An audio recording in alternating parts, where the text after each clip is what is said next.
Y'all lying.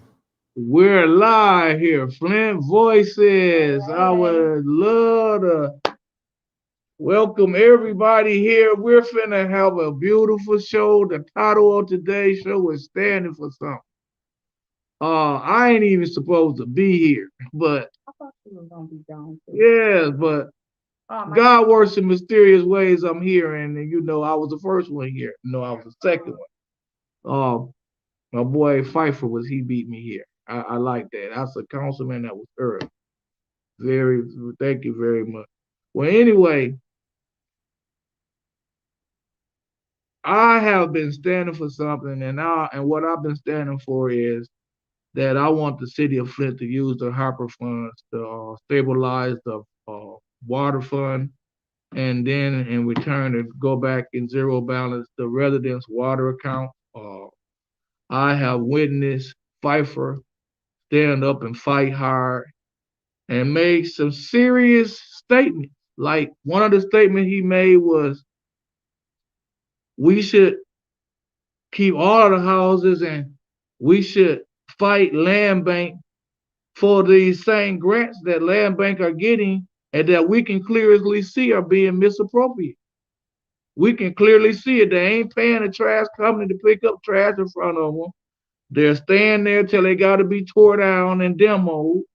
And Mr. Pfeiffer, he's willing to fight to keep those in people hands. And when I say that we should create a home ownership program, a rent to own program versus constantly building apartments after apartments, that's the same thing that's in this councilman's mind. So it had to be a pleasure of mine to have him on this show when I made the title of Standing for Something. And then to my left over here, I have my fight. Somebody that lights me up and make sure that I'll go hard. Sometimes when, I want to drag my feet, I'll call Satara so I can, pep it up.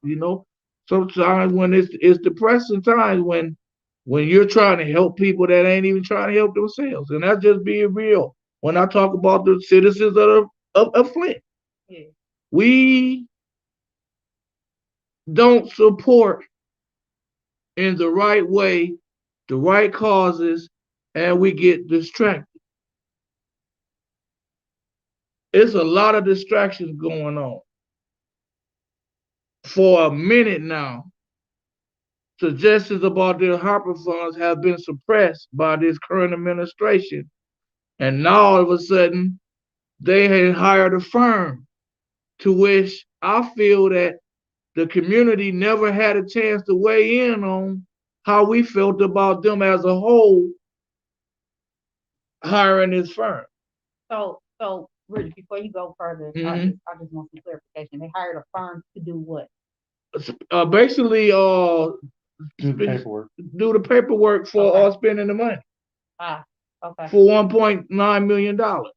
So that's basically all that's been on my mind, and I just wanted uh Councilman Pfeiffer to come on and just give us the way he feel about land bank, the way he feel about the fund, because I hear a lot of things that I like when I hear him. I hear a lot of, like, when he say he want to keep those houses for land bank.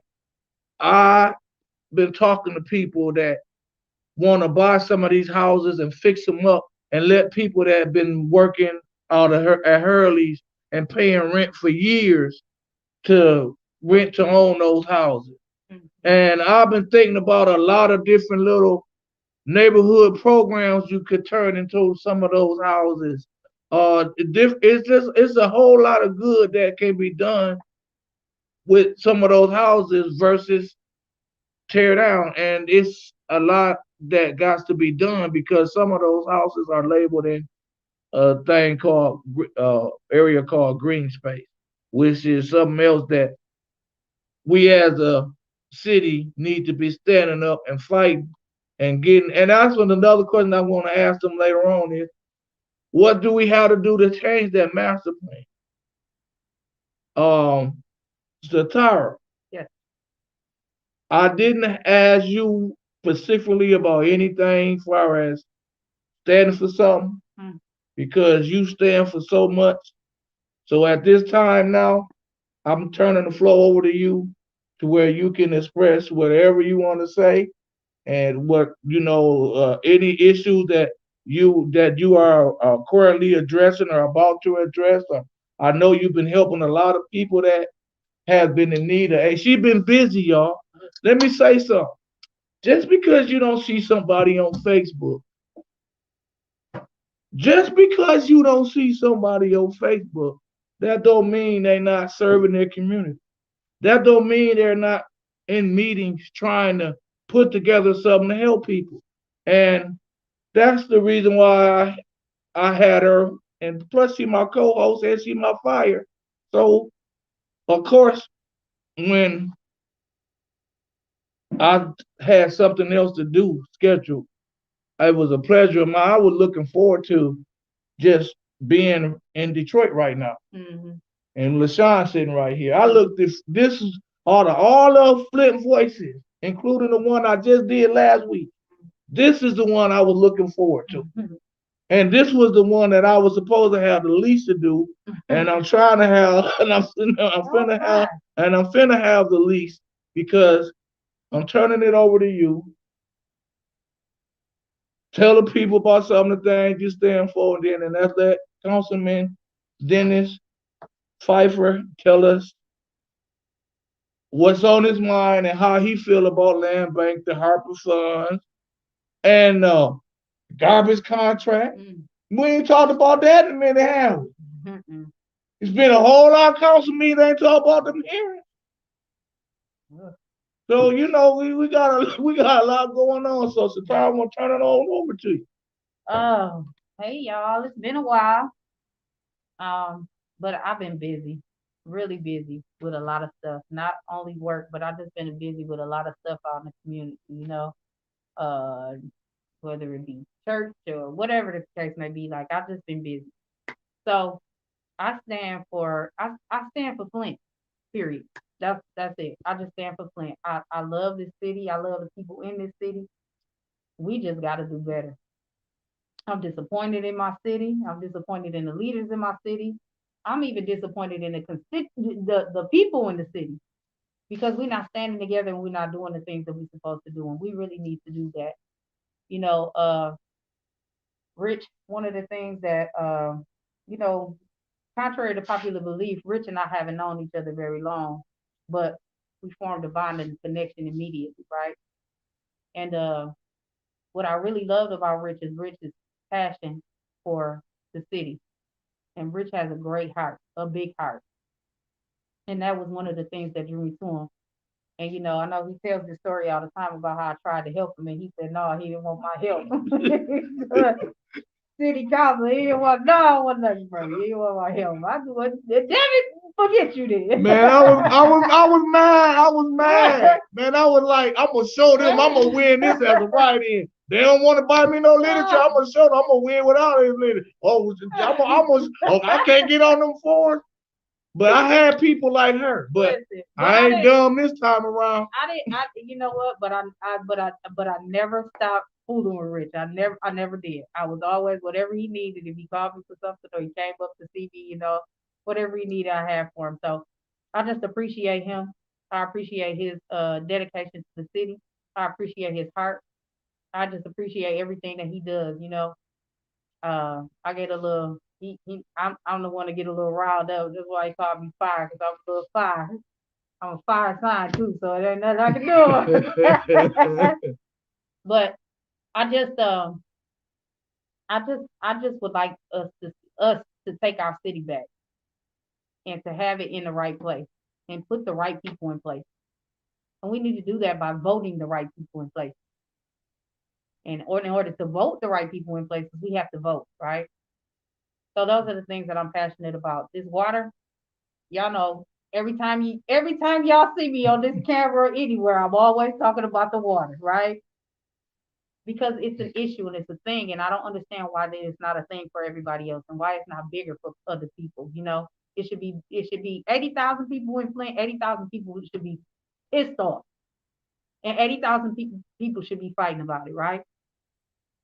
80,000 people should have been 79.99 should have been standing with Rich when he was down there at City Hall. Like that's the energy we need to continue to have.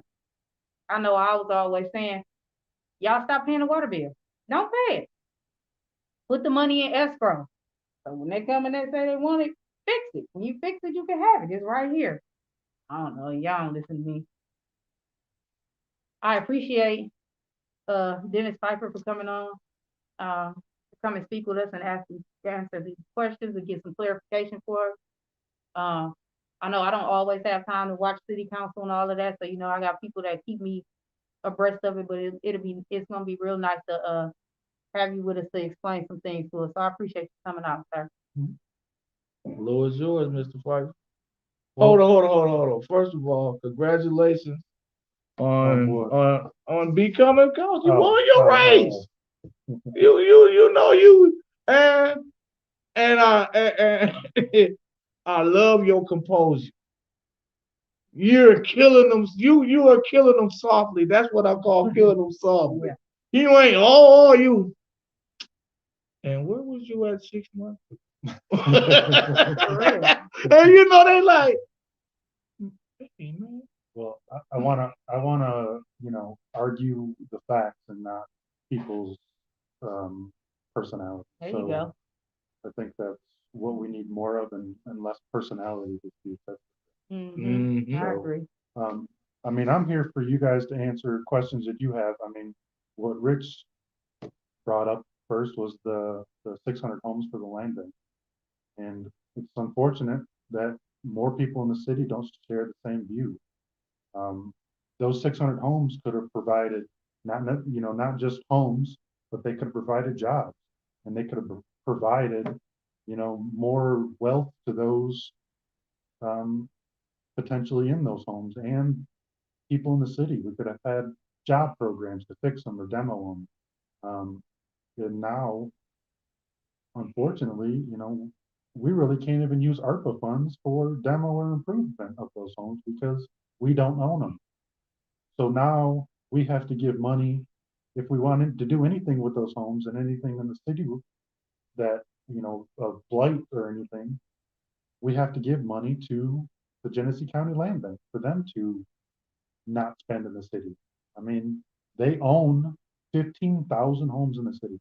15,000. And the sad part is that they are robbing us. They are crooks. They are really robbing us. They fought tooth and nail and they lied to city council. It's on record that they lied to city council. By us doing no action was an action, and we should have got all of those by default because we didn't act upon by the date that we were told. And that was by design so that we could get all 650 of those homes. And they lied to us, and they went around us the next day, the administration, and backdoored us and told the administration, whether it's lawful or not, they backdoored us to the administration to send all of those homes to the land bank instead of the city. So, it was a concerted effort between the land bank, the treasury, Genesee County Treasury, and this administration, so that we couldn't have, improved homes in the neighborhood. So we couldn't fix blight, and it's disappointing to say the least. So with that being said, that is a done deal. There's absolutely nothing that can be done. Well, so we did a resolution before the statute date. So we think it's lawful, and the resolution that the only thing that we could get enough votes for to actually pass was anything in wards 1 through 5 that had an active water account, we were going to keep. And I think that in the end, we're going to have to go to, circuit court to try to sue for those. Okay. Because we did a lawful resolution through city council before the statute date of when, we had to respond by, to try to override the administration's letter. Um, but I think that the Genesee County Treasurer, because there's some heavy conflict there, they are not going to honor that, and we're going to have to take them to court because we did a lawful thing, and it was only 48 properties, Mhm. but we should have at least 48 of those properties, So I have another question. if not all of them, if Yeah. not all of them. We should have all of So let's on the positive, on the plus, right? You get the houses back. What would be your plans to do with that with these houses? Well, if we got all 600 of them, them. all Yeah. 600 we of got them, all 600. all 600 of them, we start to heal ourselves, right? So the land bank owns, like I said, 15,000 homes, Mhm. and you can drive down any street in the city, And you Mhm. know which one owned by land. you know which one they own Mhm. because it's dilapidated. If they can't get volunteers to mow the lawn, then it's a foot, 2 feet tall, right? So we could start to heal ourselves, meaning we have $94 million in ARPA funds that we could have allocated, and we could have started to, you know, put job programs out there to try to get our youth off the street. Mhm. Um, we could have put grants in place. So if these were salvageable homes and, people are living in them, we could put grants in there to make them more sustainable and, have a better quality of living. Right now, there's not that opportunity. We don't have that opportunity unless we allocate money to the county. And it's a whole nother argument with the county because the county got ARPA money too, but they're refusing to spend 1 cent of it in the city. Man. Really? Yeah, I didn't mean to cut you off, No, but yeah, the word came from the county is Flint got their own money. Flint is a part of Genesee County. So if Genesee County get money for Genesee County, then a portion of that needs to be spent in Flint. Yeah. And for them to say Flint got their own money, I'm quite sure Grand Blanc got their own money. I'm saying we're not the only city that got somebody, but we ought to seem to be the only one that people got a conversation about. Well, we're the biggest land mass, biggest population, and that's probably why the county got as much money as they did based on our population. Mhm. So we should have an allocation of that money, but instead, if we want to try to fix our neighborhoods, we have to send money to the land. So is And- there nothing that can be done about Genesee County having, I'm sorry, No. Genesee County having this money, and not spending it here in the city? Is there something that can be done about that? Well, Is it's there- gonna take a grassroots and protest and showing up to the county commissioners and trying to sway people that way. That's the only way to. We gotta hit Okay. them like the people from Davidson do. Okay. And we ain't even hitting the city council meeting the way we supposed to. So that's the thing, Flint. That's the thing, Flint. You just heard what he said. It's gonna take grassroots, it's gonna take protesting and all these things. These are the type of things that we need you all to show up for, right?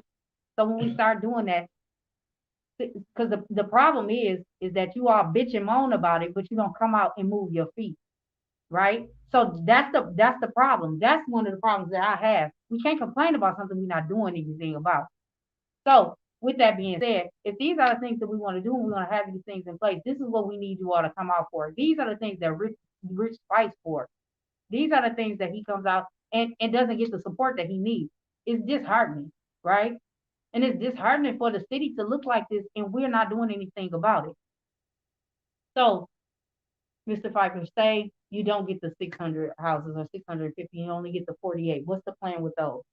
The 48 there's the 48 have current water accounts, meaning, they may or may not have residents in it. Okay. So my goal is to make sure that those residents are able to stay in it. Okay. So that's the last thing we need to do is take these residents out. And then, they're going to be abandoned and they're going to end up like every other home that is dilapidated in the area. So if there's residents, if there's butts in the seats, there's a good chance that that home is salvageable. So, we need to put grants, work with community partners to make sure that those homes are up to, livable standards we need to find a way uh, to get their taxes or whatever, put them on the list. Mhm. Try to get that resolved Mhm. so that they can have some kind of um, cushion, if you will, so they don't Mhm. have to worry about it coming back on the list in a year or 2 years. Right? So we need sustainable residents that can live in the area, you know, pay taxes, Mhm.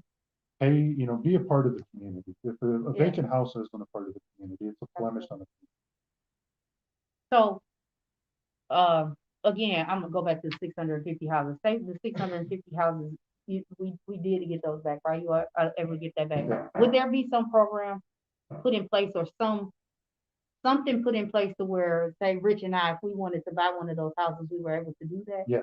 So right now you got to jump through hoops to buy a land bank Definitely. house. You have to almost give up your firstborn. Yep. You got to show up on time. You got to give a blood. You got to do Yep. an enormous amount of things. They put as many hurdles in to buy homes, to buy vacant land as much as possible. Mm-hmm. We don't need any of that. We can simply have a a simple bid process, open bid process. Start at $1,000, and a house goes for 1,001 or whatever else. We can have a simple bid process, and I would even go as far as if you live on the street, you get a 10% deduction off of that. I love it. If you live in the city, you get a 10%. If you live on the street and you want to, make sure your street stays positive, you get a 20% deduction off of that, right? So we can give favoritism to the residents that closer that those homes are impacted the most if they're vacant. If they're vacant and you live on the street, you get a 10 or 20% deduction off the top of it. Mm. If you just live in the city and you just want to make sure that the city stays at a good level, and keeping the neighborhoods up, whether you live in this neighborhood or that neighborhood, all neighborhoods count. So you would get a 10% deduction off of that top list. And if nobody bids on it, and somebody from out county or whatever wants to turn it into a rental, then they would have to pay full bid price, right? As long as that home stays occupied, and tax revenue is generated, and people are part of the community, that's what counts. Trust me, Mr. Pfeiffer. There's a lot of people that been working on their jobs for 10+ years that are renting that would love the opportunity to rent to own a house. And And right now, if they want to stay in the area and they're being evicted or thrown out of their home, they are being forced into the downtown area with a low income subsidized apartment Mm-hmm. in order to stay in the area. and a lot of mayhem. And they're trying to build apartments, give free tax abatements, and everything as much as possible to put people in apartments and turn the north side of Flint into a apple orchard, plain and simple. They're trying to drive people who have been here for centuries, not centuries, but generations. They're trying to take away. Some of these homes have been in the same family for multiple generations, and now they're being kicked to the curb because they can't pay a escalated water bill and inflated taxes. I mean, there was just an article today about Detroit over assessing people's homes $600 million. Are they doing that on the north side? I don't know, but Yes. they are doing everything they can to depopulate the north side of Mr. Pfeiffer, so again, it's a pleasure having you here, and this is our first time meeting, so, and I didn't get to hear your plans for city council, when you were running and all of that. Can you, for us that don't know, can you tell us what are your plans being on the council? Well, so I really, first and foremost, I want clean, safe neighborhoods. Mm-hmm. The escalation of crime, the blight, and crime were my biggest issues. Right? We People are saying, "Oh, we didn't set the murder record this year." we set it by 20-30%. If you look at the amount of murders we had and our population decline, We said, we set it, and we set it by a substantial margin. So I think we had 67 murders this year. 68 was the record. 68 was the record when we had 120. So, you know, what is that number in today's numbers? 85. So we had 85 murders in 120 population. So we set it, and that's disheartening. So we need to fix policing. We need to fix, it's really a mindset of why we have so much crime. It's cultural differences. It's the fact that there's no, there seems to be no recourse. People who have general 911 concerns, of an issue don't get timely response. So crime, blight, and my fight with the blight and the land bank of why they have 15,000 homes, and there's I looked this morning, they have 70%. 70 out of over 15,000. They have no agenda to get those back to the population, Wow. to get them, to get residents in them. As long as they hold that, they hold the purse strings for the city, because they are controlling the amount of tax revenue that the city can get. And as more houses that they can get, the less tax revenue that the city can get means the city is going to be dissolved. That's the goal. Because, if there's 600 homes every year, right? Yeah. We're going to be, right now we have $56 million in revenue. Our expenses are over 70. So every year we're at a $15 million deficit just to keep the city running. And everybody look around. We're not getting top dollar services. Absolutely So not. $71 million to get the substandard services that we're getting now. It's deplorable. It's exhausting. So you mentioned cultural differences. Yeah. What do you propose to bridge the gap?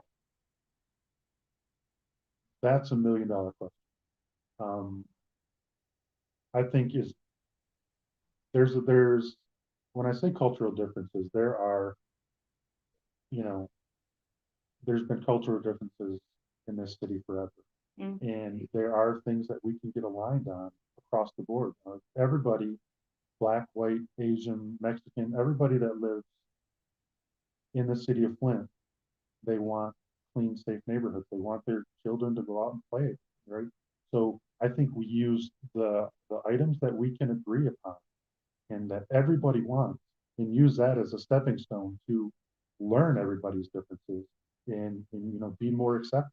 I think that as long as you can get on one level and have a conversation with good intentions and build upon that layers brick by brick, right?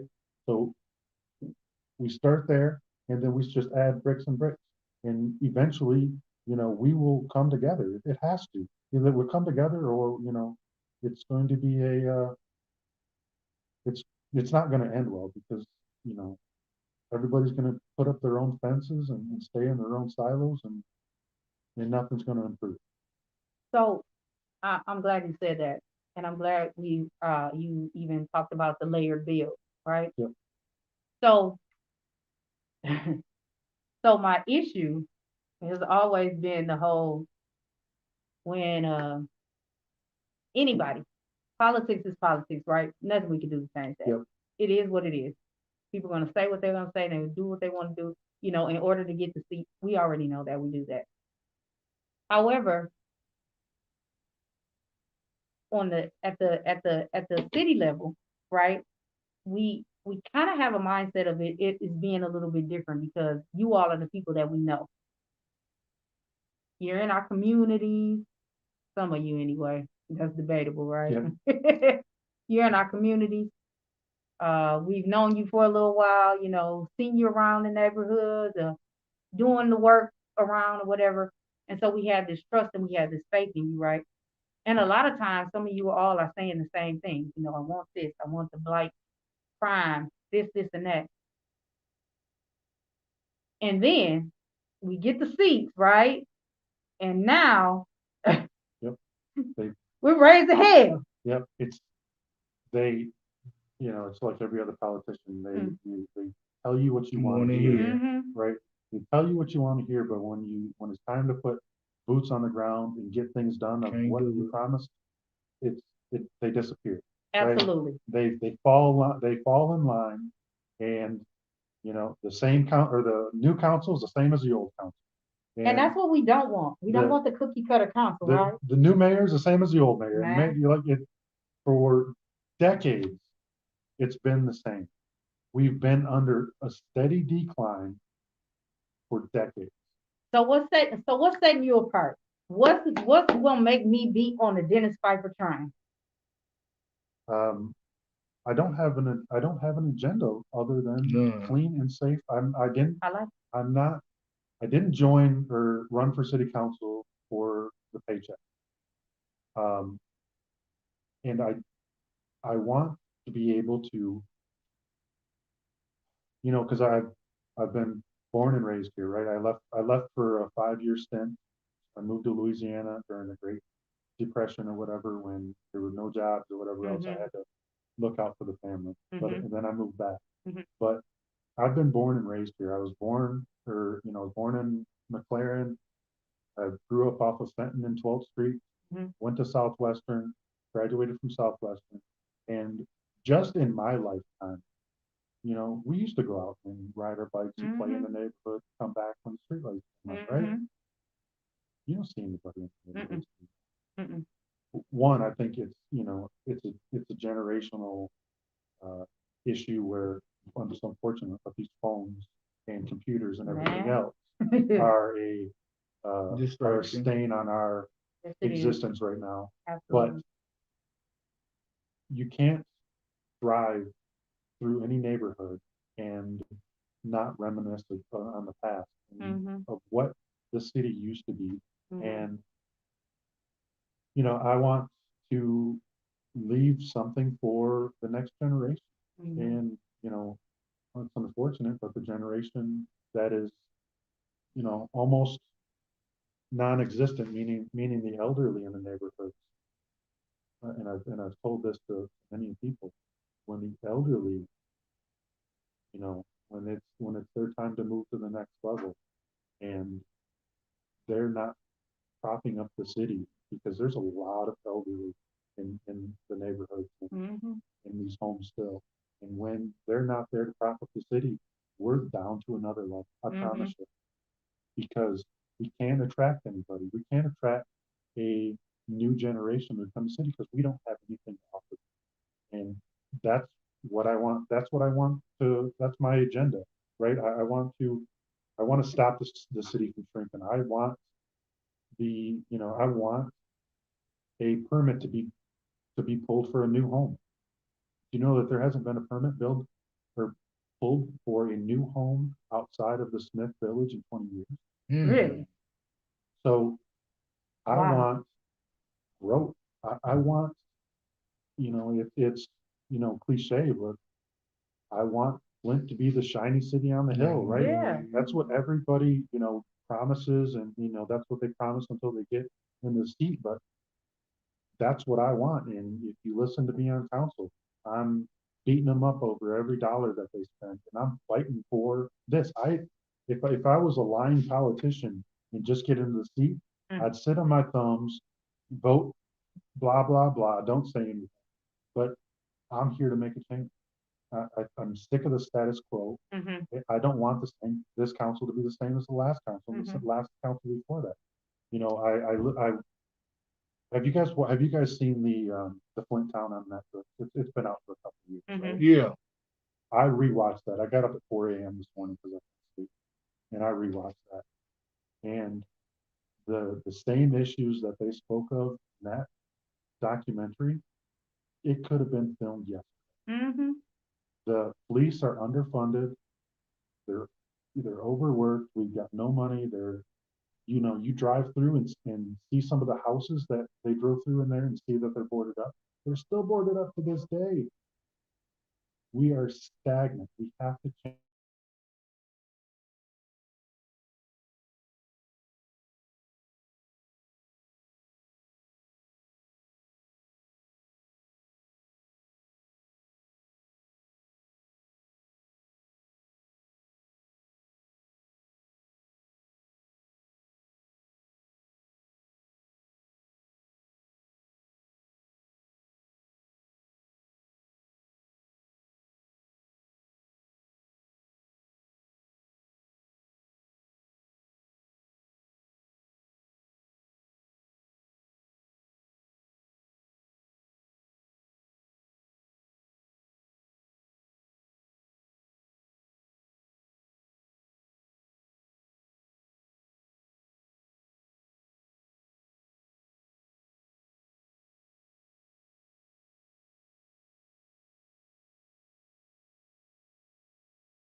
I think.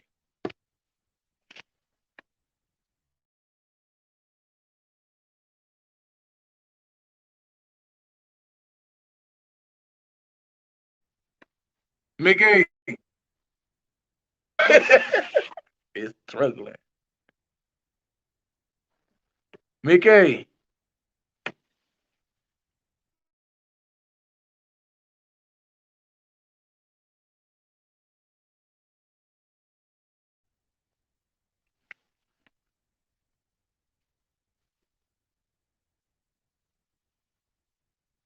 He still got his live for the.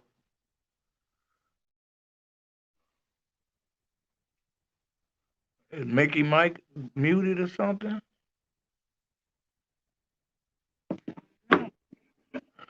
Turn your. Did your. Mick, what's going on?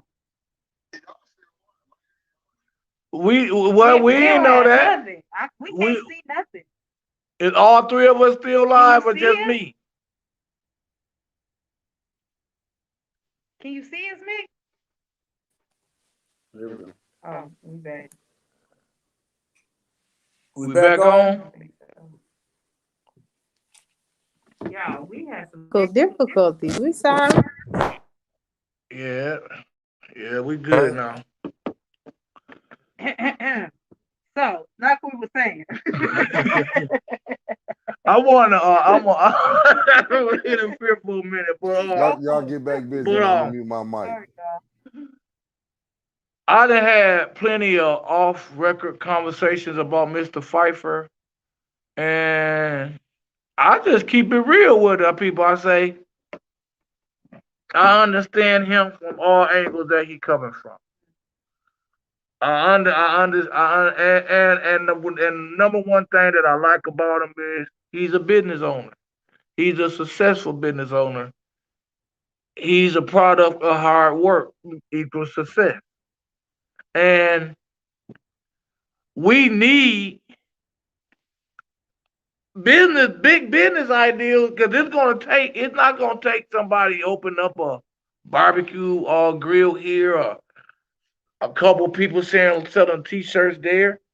You know, we need, like what happened in Lansing, them getting a $2 billion deal to make those futuristic batteries that we're afraid to be using, the ones that you got in your car. And the EV. Yeah, you know what I'm saying? We need people that kind of want to bring businesses like that back to Flint. And some of those police officers that you're talking about hiring, why can't we give them some of them 600 houses that's out there? Off rip. Here, be a police officer. You ain't got to worry about paying no rent. Pay your taxes. You own a house. Because we ain't paying. You're not paying them enough. Their benefits is not competitive. You're not competitive. And it's a joke that you keep on throwing out there every time we talk about crime, that you're trying to hire police officers when you're not trying to hire police officers, because you're not enticing them to accept your offer. If you always can say we're trying to hire a police officer, but you're never hiring none, then you need to change what you're trying to do. Your bait.